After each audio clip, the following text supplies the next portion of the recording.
a very appropriate and auspicious time to give in charity as far as we're able to. And I'm just seeing this note. So of course, supporting so many different causes. So supporting Veda-based, so many of us use Veda-based. So that's there, but it's also a reminder, again, there's never any compulsion, but it's a reminder that according to our means to really use this as an opportunity to give where it's most needed. And I want to especially acknowledge that right now there is such a devastating crisis that's happening in India, so many places around the world, but I think most acutely in India right now in terms of the COVID pandemic and how it's affecting people on every level, especially on the most basic human needs of oxygen, of air to breathe. We sometimes hear and read of in the Bhagavatam and in the Mahabharata, the Ramayana, and like that, especially in the Bhagavatam, there's so many incidents that are recorded where because of like the austerities of some very powerful being or some demon or something like this, the universe is deprived of oxygen, and so much so that the devatas, they have to generally appeal to Lord Vishnu to rescue them in some way. So sometimes we read these descriptions and we kind of gloss over them and we think of them very poetically. But I was just hearing my Guru Maharaj, His Holiness Radhanath Swami, speaking about, especially in the context of COVID, how precious breath is and how we just take it for granted. But one breath of air is the most precious treasure, practically speaking. When we don't have it, then we realize there's no amount of money, there's nothing we could do, that could equal that.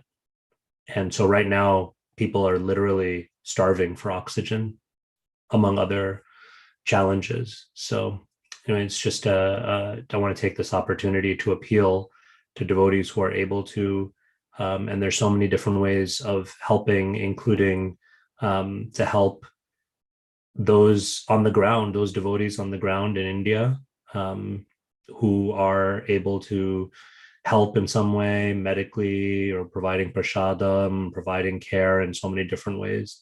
So however we want to, but if we can take this opportunity to help, that would be really wonderful, and especially on this day that's so auspicious. Okay, so we're reading from the Srimad Bhagavatam, Canto 9, Chapter 5, and the verse today is verse 26. Om Namo Bhagavate Vasudevaya. Om Namo Bhagavate Vasudevaya. Om Namo Bhagavate Vasudevaya.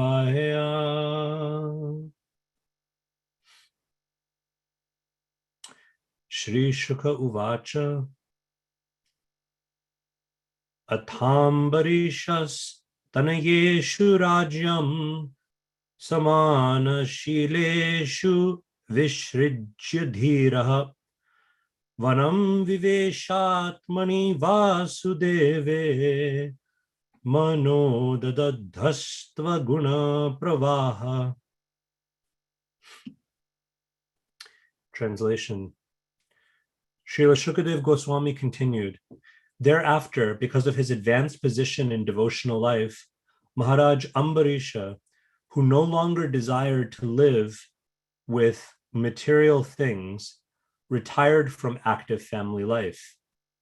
He divided his property among his sons, who were equally as qualified, and he himself took the order of Vanaprasth and went to the forest to concentrate his mind fully upon Lord Vasudeva. Srila Prabhupada's purport. As a pure devotee, Maharaj Ambarisha was liberated in any condition of life, because as enunciated by Srila Rupa Goswami, a devotee is always liberated. Iha yasya harer dasye karmana manasa gira nikhil ashvapyavasthashu jivan muktah sa uchyate. In Bhakti Rasamrita Sindhu, Srila Rupa Goswami thus instructs that if one's only desire is service to the Lord, he is liberated in any condition of life. Maharaj Ambarisha was undoubtedly liberated in any condition, but as an ideal king, he accepted the Vanaprastha order of retirement from family life. It is essential for one to renounce family responsibilities and fully concentrate on the lotus feet of Vasudeva. Therefore, Maharaj Ambarisha divided the kingdom among his sons and retired from family life.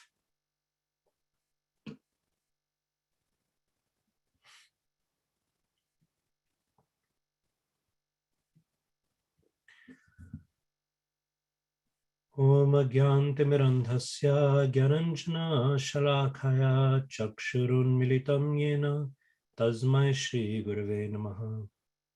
Shri Chaitanya Manobhishtam Stapitam Yena Bhutale Swayam Rupa Kadamayam Tadati Padantikam Vandeham Shri Guru Shri Yutapadakamalam Shri Gurun Vaishnavamscha Shri Rupam Sagrajatam Sahagna Raghunathanvitam Tam Sajivam Sadvaitam Savadutam Parijana Sahitam Krishna Chaitanya Devam Shri Radha Krishna Padan Sahagna Lalita Shri Vishakhanvitamscha. He Krishna Karuna Sindhu Dinabandhu Jagatpate Gopesha Gopika Kanta Radha Kanta Namostute. Tapta Kanchana Gaurangi Radhe Brindavaneshwari Vrishabhanu Sute Devi Pranamami Haripriye. Vanchakalpatarubhyascha Kripa Sindhubhya Evacha Patitanam Pavanebhyo Vaishnavebhyo Namo Namaha.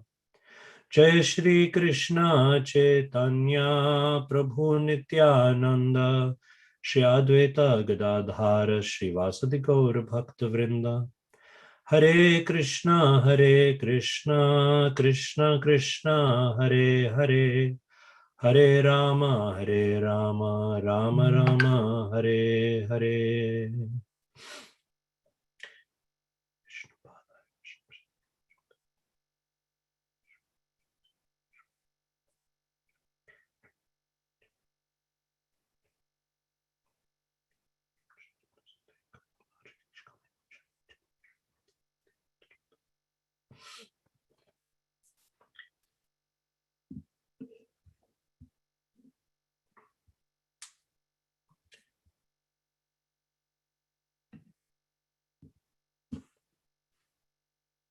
It's interesting, and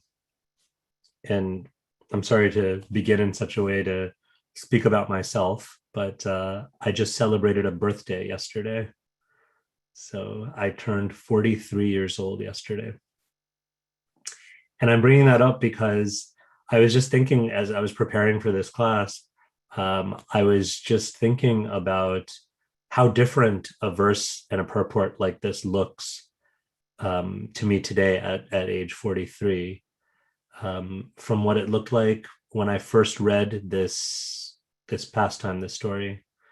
And I don't remember exactly when that was, but I'm going to guess it was somewhere around the time when I was maybe like 20 or something like that, maybe a little bit earlier, a little bit later. But at the age of 20, I would read a story like this or a purport like this, and the concept of retirement would seem like such a strange, kind of something so removed from my life. In fact, if I would think of it at all, it would probably be in relation to my parents.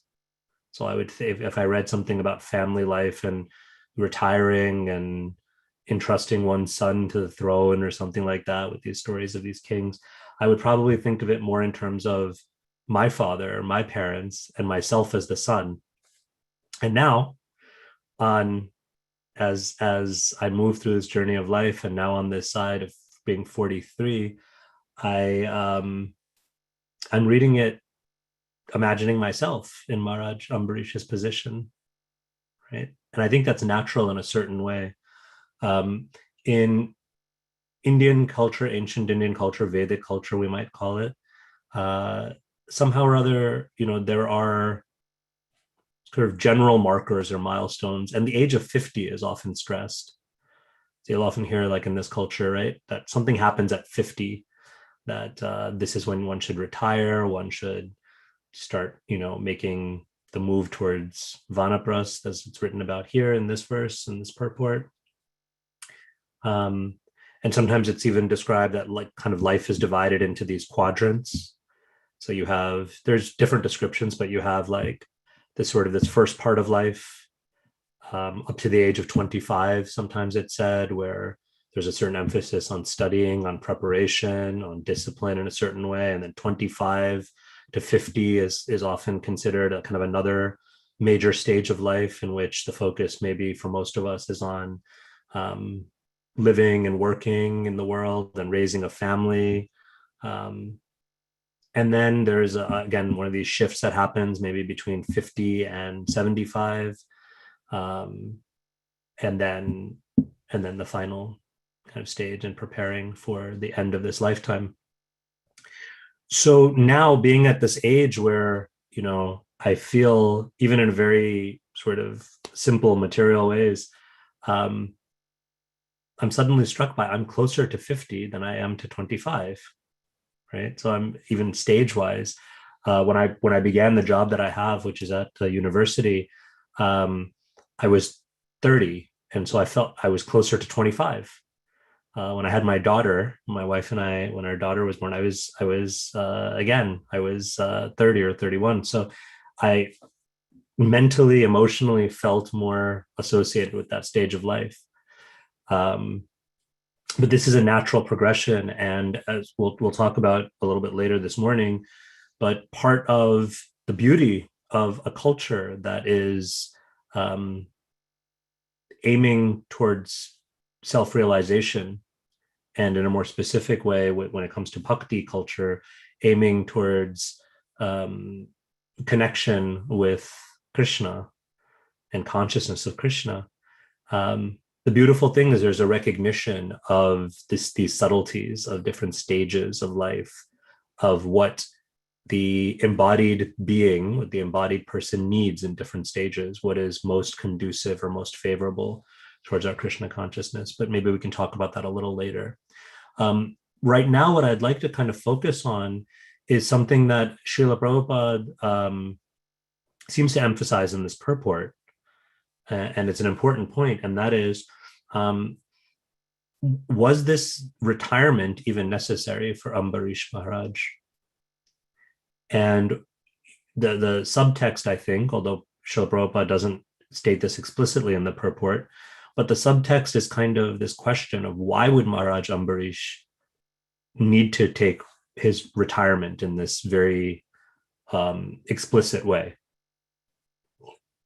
Because generally, I think the understanding is we have these categories of being engaged in the world, and then we can say retiring from, or even renouncing the world, right? Detaching is another set of words we can use, being attached to the world and detaching from the world. And sometimes our understanding is that we retire, someone detaches, someone renounces as a reaction to attachment in the world, right? So someone needs to do that, otherwise they will be attached. But as Srila Prabhupada points out in this purport, and as this whole pastime of Ambarish Maharaj illustrates, right, what is the whole beautiful lesson of the story of Ambarish Maharaj and Durvasa Muni that some of us have been studying, for several weeks now, I guess. What is that lila, that pastime, teaching us or reminding us? There are many lessons, but one of them is the glorification of Maharaj Ambarish and his complete perfection in the practice and the execution of Krishna consciousness. So much so that Durvasa Muni, who, according to the kind of societal measure of things, would be in the superior position. He's a Muni. Amrish Maharaj is a so-called worldly person. He's a king.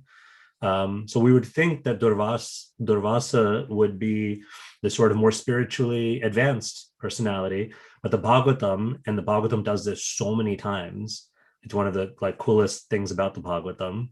The Bhagavatam flips everything around so that the hero of the story, as far as spiritual qualities, is Ambarish Maharaj, and Durvasa is actually humbled because Ambarish Maharaj's qualities of his devotional qualities supersede anything that Durvasa Muni's austerities or his advancement in renunciation could possibly, hope to attain.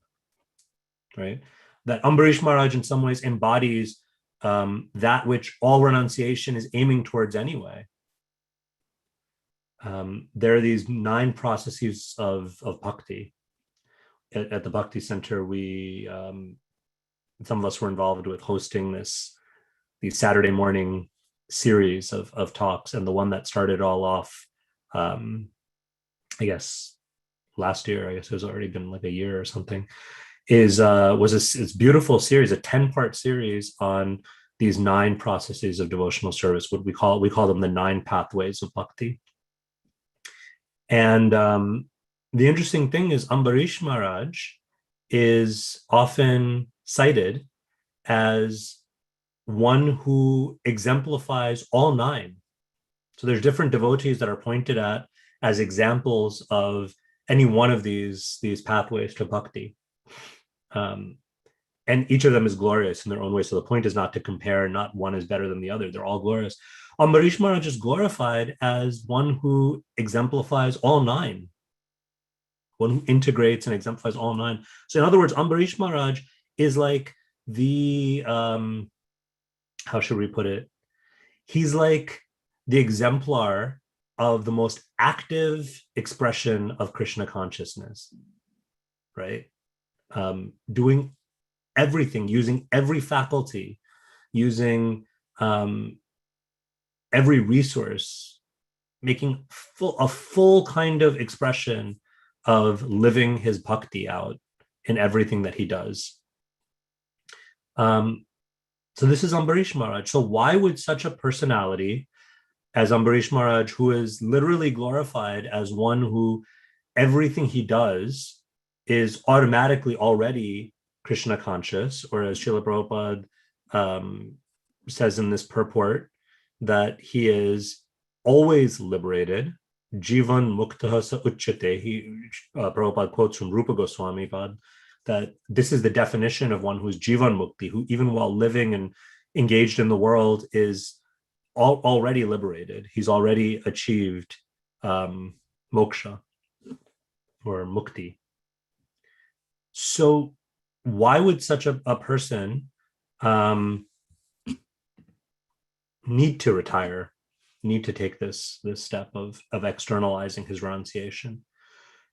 So to understand this, I think we need to kind of unpack what is the relationship in bhakti that one has to renunciation. Here it says retirement, but we can look at retirement as a kind of a process of detaching or renouncing. And in fact, on the path of bhakti, there is an understanding that there is external renunciation and there is internal renunciation. Right? There's external detachment, there's internal detachment. And whereas in other paths, the external renunciation or external detachment is emphasized, or in some cases in the traditional version of those paths, you don't see this so much these days, but in the traditional version, if you really wanted to follow that path of, like, let's say Jnana Marg or Dhyana Yoga, Raja Yoga, if you wanted to be a yogi or a jnani, practically speaking, it was a prerequisite that you had to retire. right? You had to move to the forest, or you had to, detach yourself from family life, from relationships. You had to kind of situate yourself in solitude. In contrast, the path of bhakti, the bhakti marg, takes the position that external renunciation or external detachment may be there or it may not be there based on our particular situation and our particular needs. Based on, as Rupa Goswami says, the overarching principle is ultimately based on what is more favorable towards the execution of our bhakti. If it's more favorable to take some steps of external renunciation, okay, no problem. We're not afraid of that. We're not against that. But for most of us, as a general principle, for most of us, if it's more favorable to remain apparently engaged with the world, to have household and home and family and job and all the things that comes with it, if that's more favorable towards bhakti, then no problem. But the emphasis in bhakti is on cultivating internal renunciation, an internal state of non-attachment, we can say, or detachment. That becomes the more important principle.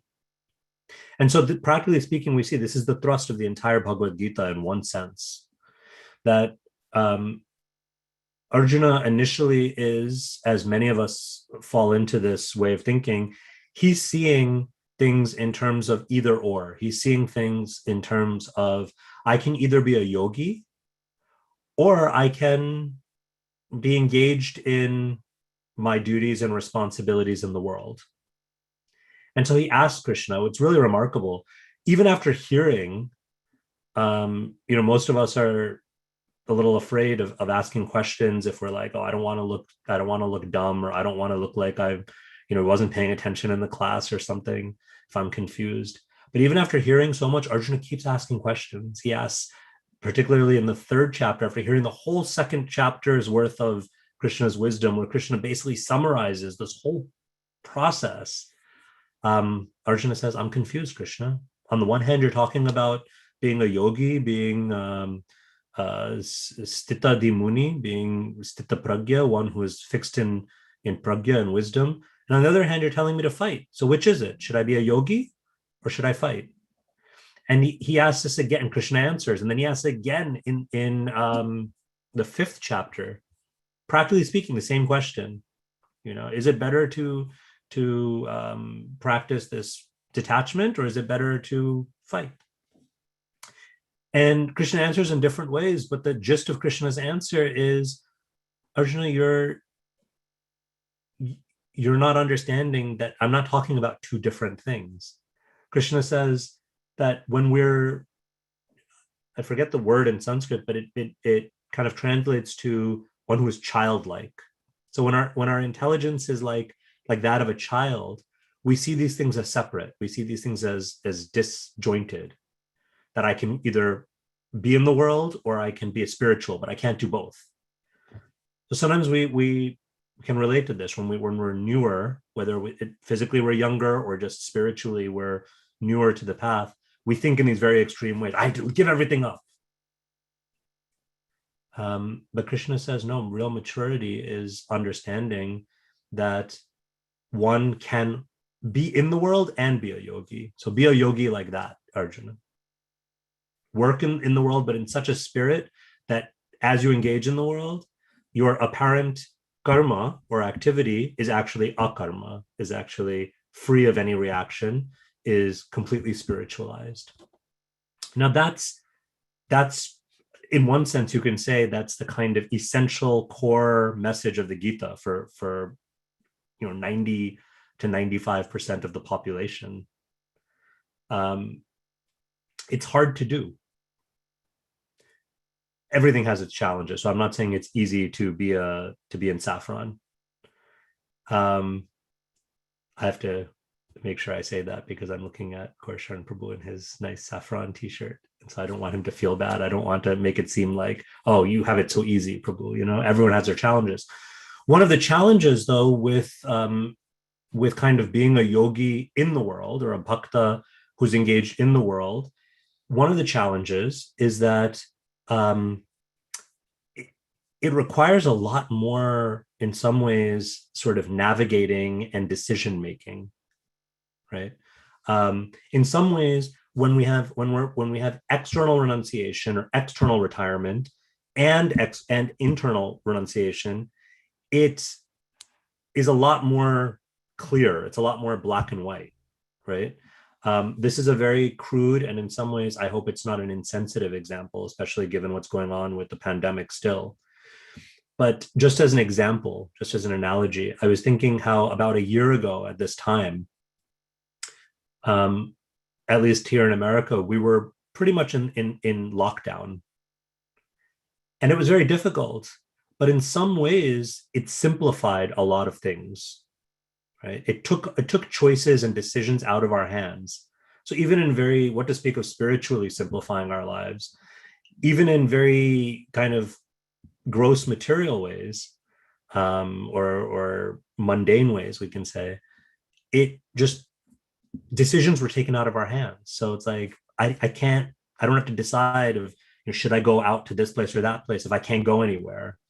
I don't have to decide if I should eat out from this restaurant if I can't, like everyone, all of a sudden, even those of us who maybe had some habits of occasionally eating out or something, we're all like eating at home, right? um, all these decisions in one sense were made for us, and that kind of simplifies things in a way. um, but it's incredibly challenging when those same concerns and the need to make good decisions is there, but now the decisions are more on me, and there's not that same external, right? So again, as an analogy, I'm offering it as an analogy. I'm not trying to say that we should have lockdowns or something, um, but just as an analogy, it's sometimes it's more challenging, or it's its own challenge, to be in the state where we have to cultivate that internal renunciation or detachment while externally doing all these things, right? It's the challenge for me is, how can I be a yogi while I'm dropping my daughter off to school, and while I'm trying to be on time for my meeting at work, and I'm dealing with 5, 10, 15 different projects at one time, and right, all this kind of stuff. And Krishna's sort of I guess Krishna's approach to that in the Gita, and for us as bhaktas in our own practice of bhakti, is ultimately, the way we navigate it is we try our very best to offer everything we do to Krishna, and we trust in Krishna. So our emphasis is not on the renunciation or the detachment, nor is it on the external activity. So whether we're externally retired or we're externally working or engaged in the world, the point is our dependence at all times is on Krishna.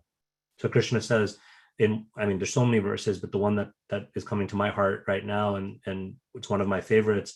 Krishna says in the 9th chapter, Ananyas chintayanto mam ye jana paripashite tesham nitya bhyaktanam yogakshemam vahamyaham.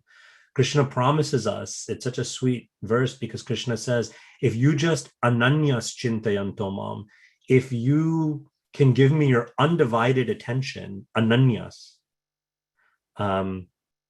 just exclusively undivided, just don't worry about anything else.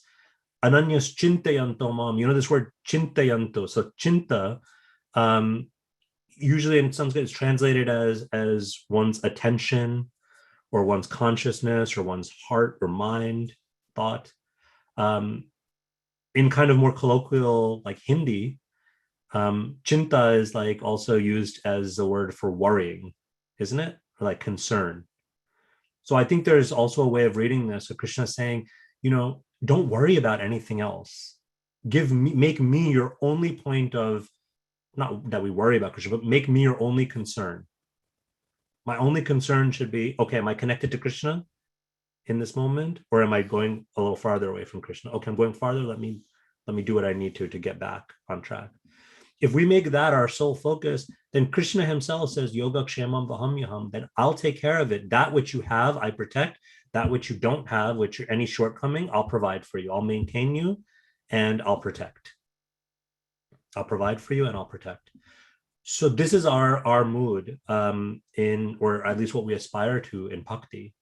And so whether we're working in the world or whether we're retired from the world. So now, again, as you know, I'm just kind of being a little mindful of time. So as we round out or come towards the end of the class, I want to come back to this question. Then why are we seeing Amrish Maharaj was certainly already doing this? In fact, he was doing this in such an exemplary way that thousands upon thousands of years later, we're still glorifying Amrish Maharaj and looking at his example. So if Amrish Maharaj is already this perfect example of internal renunciation while externally engaged in so many activities, why are we seeing him,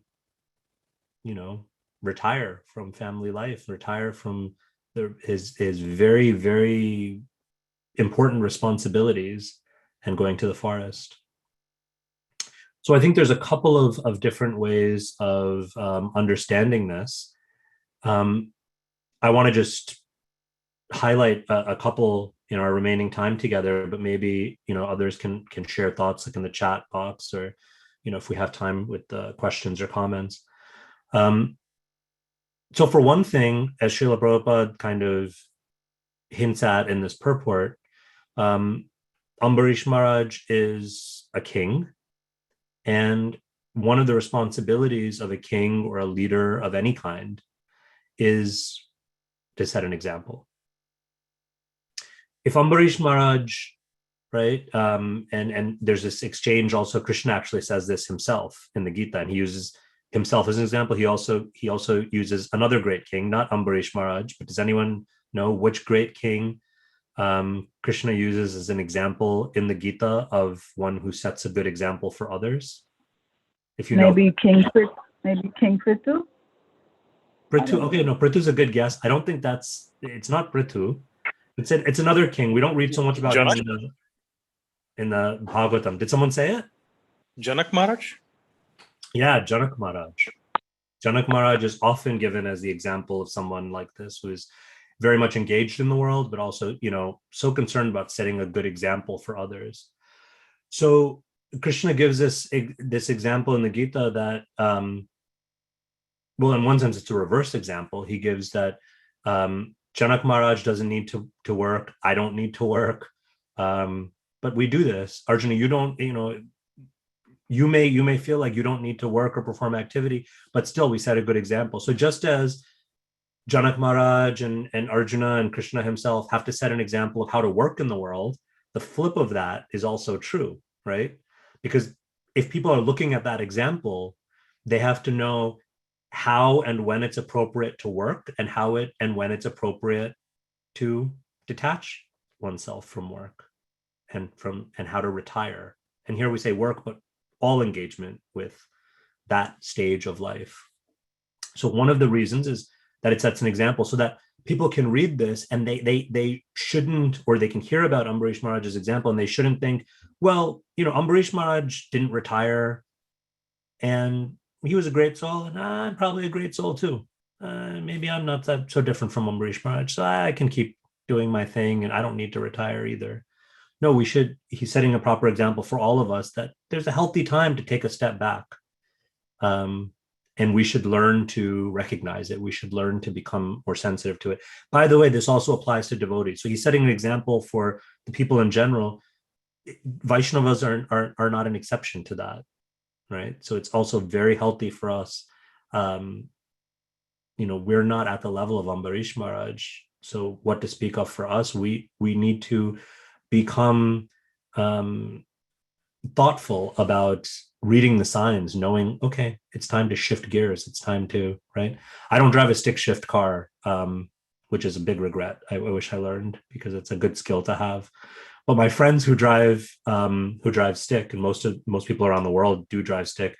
One of the things that you develop is an awareness, from what I've been told, of when to shift gears. Because if you don't, you feel that resistance of the car, right? You feel like something's not right, so you have to shift, when to shift into this gear, when to shift into that gear.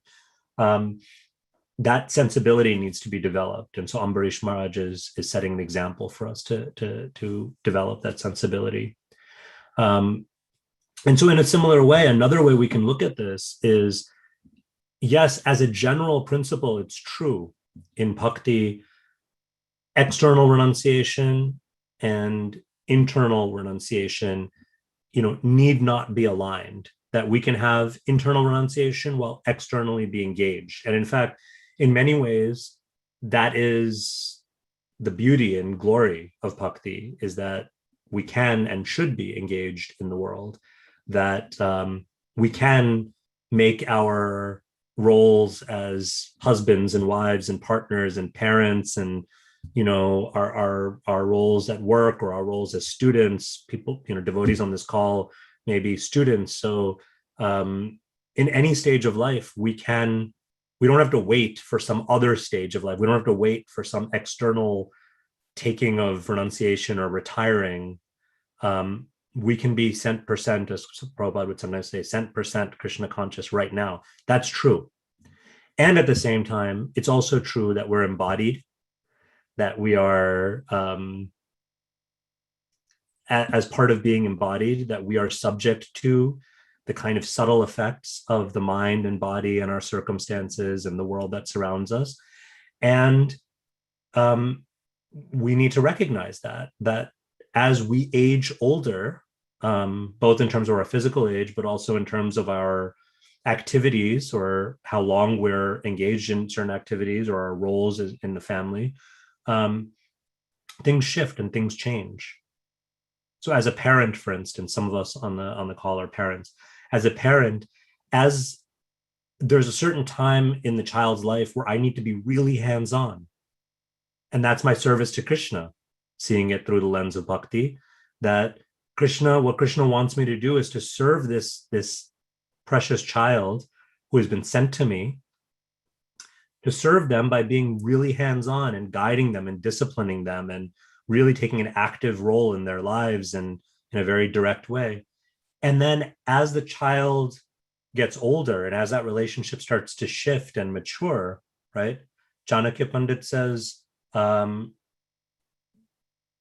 generally by the time the child is like 15, 16 years old, the parent should relate to the child as a friend does to a friend, right? So that's really wise advice, because by the time the child is 16, 17, they're going to not be listening to us so much anyway. So why force a situation where I'm going to stay, right? That becomes like attachment. You have to do what I say. You have to, live your life in the way that I'm. Better to recognize that, okay, something is shifting. Let me also shift gears. Let me now start to relate to this child. Let me start to step back and trust, okay, they've got their own life, right?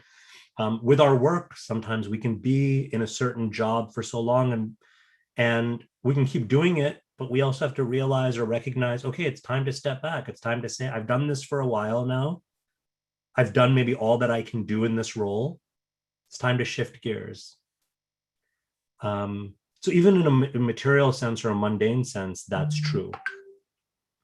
What to speak of, I think, for those of us who are really, as everyone here, I'm sure can relate to, that ultimately our aspiration is to move more and more in that direction of full dedication of our life and soul, our hearts, in seva.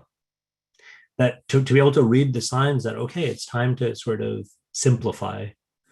My daughter is in 6th grade right now, and in 6th grade they do, they're starting to do more kind of complex forms of mathematics. One of the things that they were learning about a little bit earlier in the year was working with fractions. So I'm just remembering this one operation called simplifying fractions. So you have like a fraction, let's say you have 4/8 or 8/16. Part of the operation is you simplify that down to 1/2 or to whatever, right? To the simplest form you can get it.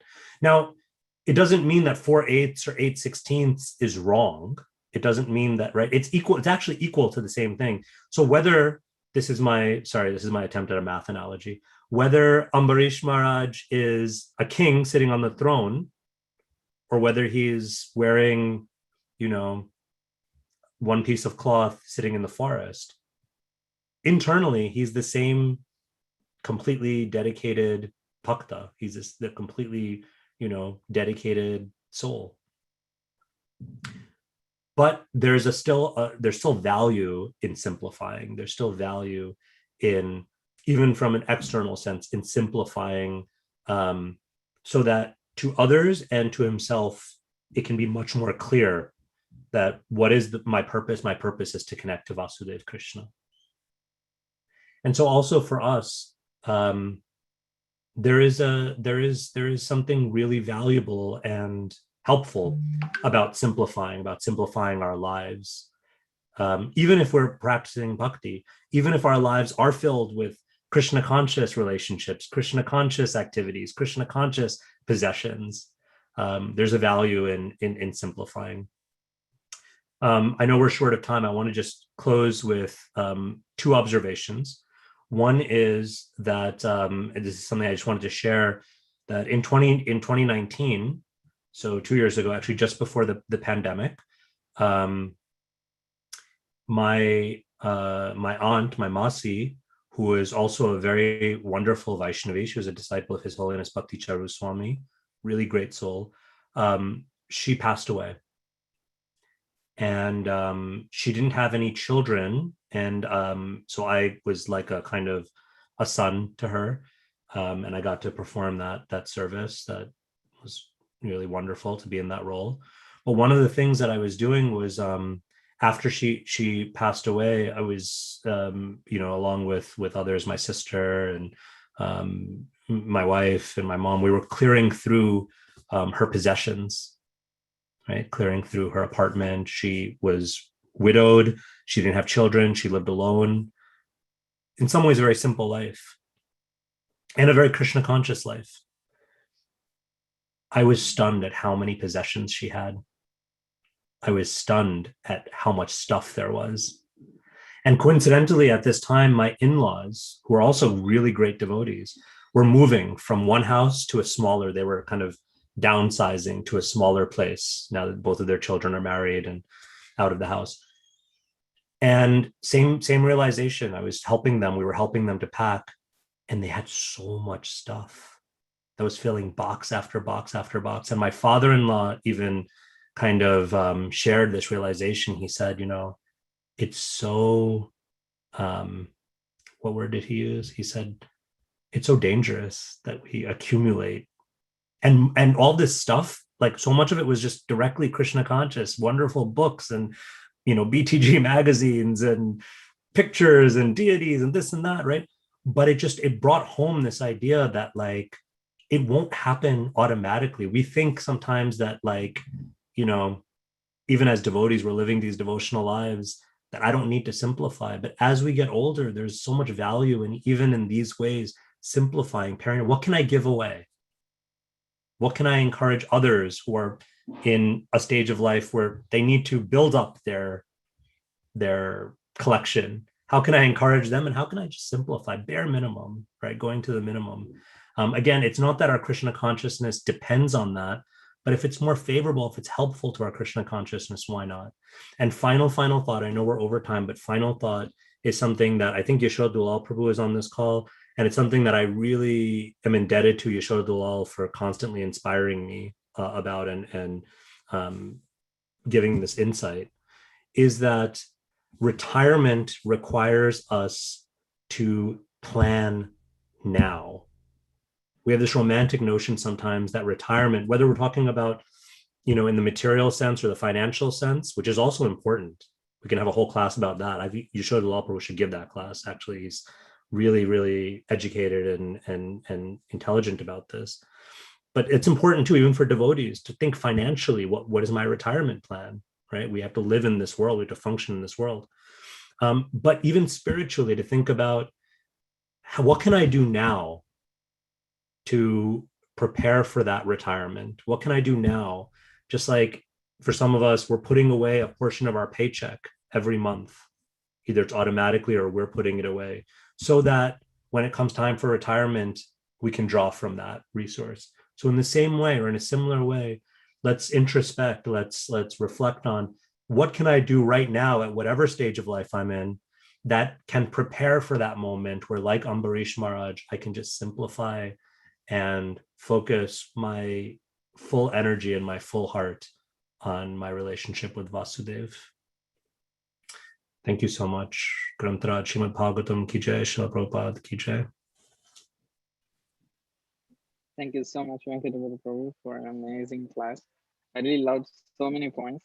I really like the fraction example that you gave, simplifying fractions, and then about the simplifying life in general. I don't think it's just for anyone who's living at home. It's equally applicable to someone who lives in a brahmacharya ashram also. Because recently I was moving and I realized how much I had to pack, had to go through. So thank you so much. It was really inspiring to hear about renunciation in a balanced perspective. Thank you so much for the question. I'd like to request other devotees, if they have any questions or comments, please feel free to share now. Venkata Bhatta Prabhu, thank you. That was so impactful. In fact, I was thinking through the class about, your concept of retirement and external renunciation versus internal renunciation. And, at the end, when you talked about simplifying and reducing the possessions and so on, I was thinking we also have to reduce the amount of clutter in our brains, because we not frequently, all of us, I think, and this is the product of Kali Yuga, we pack our brains full of all kinds of media and other consumption. And really, we need to just simplify it and just focus on Bhagavatam, Gita, and Chaitanya Charitamrita. And then our lives will automatically start getting renounced. Thank you. Yeah, excellent point. Really, really important point. Thank you. You prompted it. Thank you. You prompted this whole class, Yashodhara Prabhu. And you also prompted me to start saving for my retirement. So thank you. Any other questions, comments, corrections? Hare Krishna, Venkata Bhatta Prabhu. Hare Krishna. Belated happy birthday. And it's very interesting that you started sharing that way about your birthday, because I'm actually 43 years old this year too. And I really love that you start that way, because you always make your classes very approachable and practical, which is great, because I'm always, every single class that I have an opportunity to, I feel like I'm guilty of trying to be like, but how do we make this practical? Like, how can I? And I really appreciate you talking about trying our best to offer everything we do to Krishna and having faith in Krishna, and understanding that sometimes we still have, we have to be in this world, because a lot of times when I'm talking about Krishna consciousness to, for example, like my mother, who, she's very much of past the age of, in the Vedic culture, where you would have been retired, but she really can't, in the sense of like affordability. And like, we realize now that in our world, it's almost like a privilege in terms of like somebody being able to retire and not have to work. But I love that I can now kind of put it in the context of like, well, it's a mental shift. Like, yes, you may still have to work, but you're working, you can think about Krishna, you can offer that to Krishna. And I also love the idea of simplifying our lives in so many ways, so that we can make it clear to others where our focus is, so that it's that walking our talk kind of example that I feel like you always so beautifully kind of weave into your classes. So thank you. I don't have a question, I just have appreciation. So sorry. Thank you. Thank you so much. And thank you also for just clarifying this, or bringing up this important clarification that, sometimes when we talk about these standards and, like these directives that are given in Vedic culture with like, by age so-and-so, one should do this or whatever, we have to balance that out with also the sort of the realities of the world we live in. And as you said, so insightfully, it can very much be a luxury, and depending on our life situation, it can also be actually very dangerous or irresponsible, right? So I would hate for someone to read a statement and go, oh my gosh, I'm 50 or I'm whatever, I need to just do this. And when it's like, maybe that's actually the worst thing you could possibly do at that time. It's not exactly the same point, but similarly, I feel like we've already seen, unfortunately, a little bit in our society, in the sort of devotional community, where people, especially men, to be honest, have taken this kind of ideas of renunciation and leaving family life in a very unhealthy way, in a very irresponsible way. So to balance that out, sometimes it's nicer to see these couples that are still together, and they're 50, 60, 70 years old, and they're still together. Even in our devotional communities, one can say, okay, well, that's not Vedic, but especially given the sort of Kali Yuga life we live in, we also need examples like that too. So in one sense, that's also really, really valuable. Anyway, I was just reminded of that. So thank you so much. Again, thank you all. I was reading the messages, also both private messages as well as in the chat box. So thank you all for your blessings and your birthday wishes and your kind and encouraging words.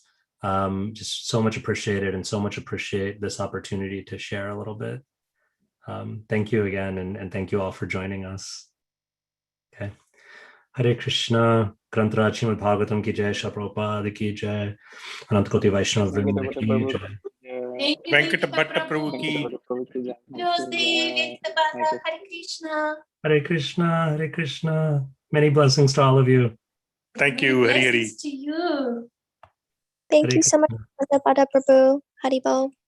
Haribol. Belated birthday wishes for